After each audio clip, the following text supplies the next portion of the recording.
palangga ang reyna ng kusina. Nagpalambot ng chicken feet. Malambot na siya. Igigisa na natin.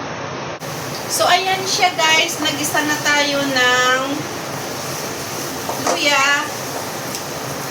Gabi dito, pero kagagaling ko lang ng nag-walking ako, kaya ganito ang itsura ng inyong reyna ng kusina. So, ayan guys, okay na ang ating sibuyas, bawang, at saka ginger.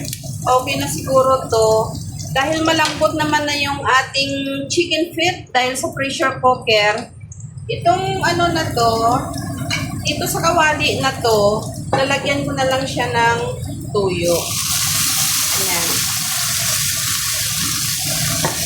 Tapos, halu-haluin lang. Para dito ko na direct siya ilalagay. Wait lang ha, mamaya-maya na. Papatong ko muna ulit yung cellphone ko. Ayan.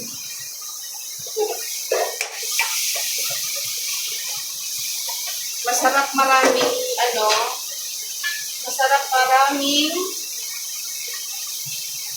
sahog yung mga sangkap niya. Luya, sibuyas at saka bawang. Oyster sauce pala to. Nilagyan ko na siya guys kasi malambot na talaga yung natin, chicken feet. Wala akong sili na fresh.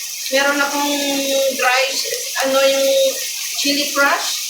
So, ikaganyan natin. Dahil parang masarap pag spicy.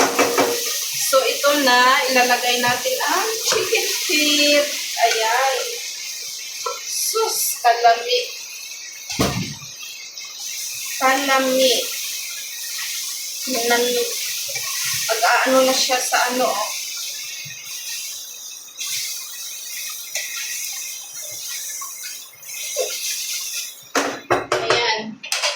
Meron tayong konting nakuhang pinagkuluan niya. Konti lang kasi, tingnan nyo. Yan. Pero, hindi pa yan tapos.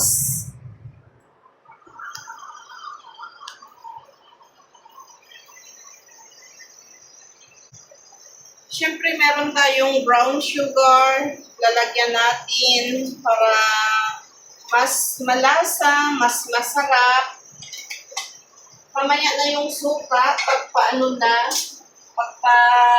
na. Ayan siya. Ay, yummy. Maganda sana pag meron akong stand para nakikita niyo kung paano ko siya niluto. Hala. Ayan siya guys. Lalagyan natin siya ng pampalasa ulit. Sarap. Medyo dry.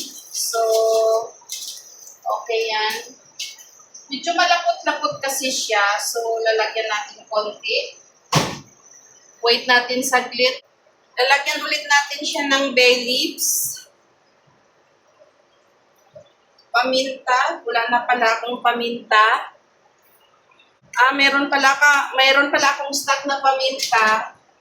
Buti lang meron. Talagang sabi ko sa inyo, nag-stock talaga ako dito ng mga at ang hirap ng walang yan. Ang hirap ng walang makuha. Kagaya niyan, wala akong dry sili. Wala akong fresh na sili. Meron akong dry. So, di ba? Nagamit ko siya. Ay, wow! Dapat may 7-up. Masarap!